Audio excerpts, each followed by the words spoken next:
Dave here in the New2uSpeakers Northern demonstration sales area. It's also now known as the New2uSpeakers Dual Turntable inventory location. We are going to branch off a little bit beyond speakers, and we're going to work on fixing dual turntables. So for the last year, I've been acquiring them, either as part of bundle deals or as part of just individual purchases. And we've got 4 to start with. So I don't know exactly where this is going, but I wanted to do something a little more mechanically oriented. I've been doing a lot of work on amps and receivers, and I prefer the mechanical work. So speakers are an electromechanical device, and dual turntables are a very mechanical device with only a little bit of electronics, and so that makes them very appealing to me. So let's go through what we've got. We're missing some things. We've ordered some parts already, and we'll show you where this is headed. Let's start off with our first sample here, first victim. This is a Dual 1019. I believe this is probably one of the more desirable and well-respected models of Dual. I'm still learning quite a bit about these. Just to give you an idea of the mechanical aspect, let's put this over here and make sure you can see that effectively, especially up here, all the linkages and mechanisms which allow the system to operate smoothly, all the different queuing functions and auto stop functions are fairly interesting.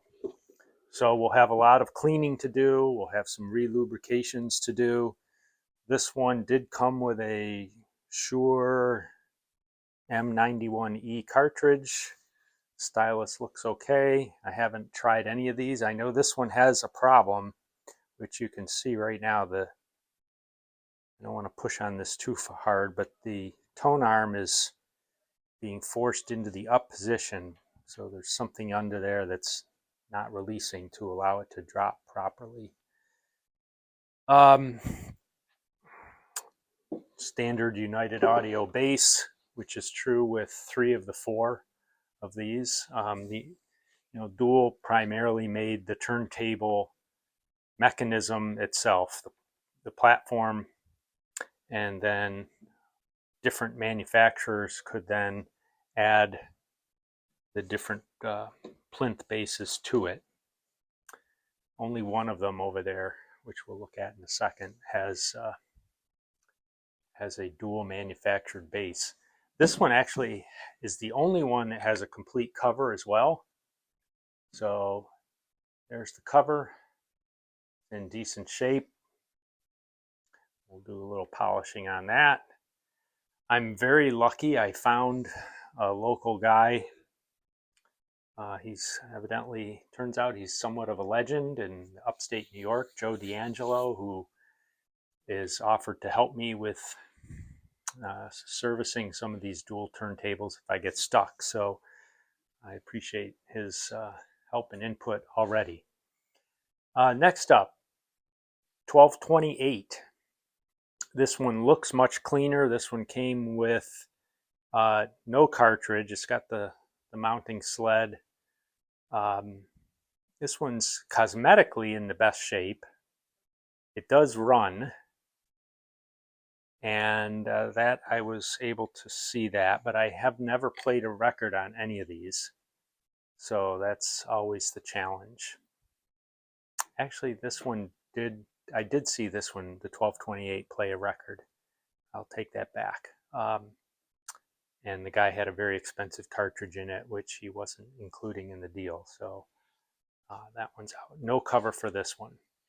I should have mentioned, I did also, with the 1019, I got a little bag of parts, and I understand that that's non-trivial. I got a stacker pin. So, you know, the center pin comes out and you can install this changer on here, and I'm not sure what the capacity is, but I think 5 or 6 records, and it seems to be working. I'll probably have to do some little work on that to get it to work better. It feels a little stiff, but it seems to be working. So that's that.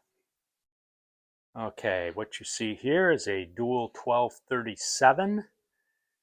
This one came with a cartridge. It's a Hyatt B11, which I've learned is the same as an M75 BT2, something like that.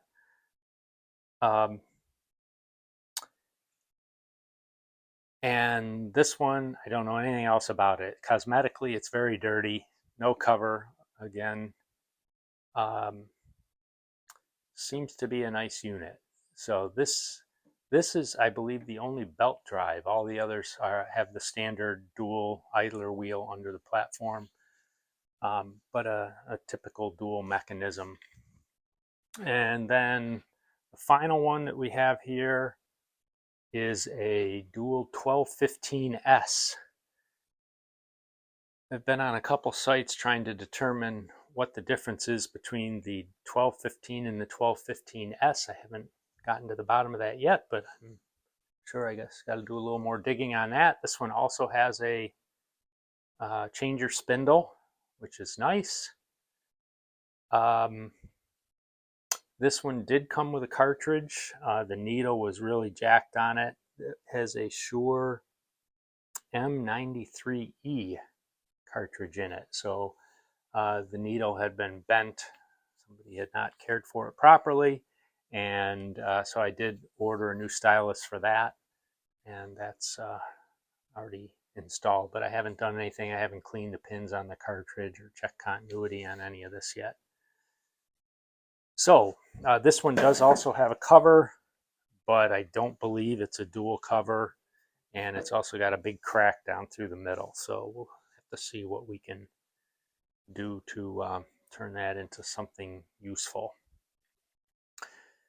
And again, the United Audio base. This one looks like it had maybe some moisture damage or not left in very good condition. That's always a hint that, you know, if the base doesn't look good, then that probably means who knows what could it be the issue with the mechanism. So that's what we're dealing with, and we're just going to start one at a time here and see what progress we can make.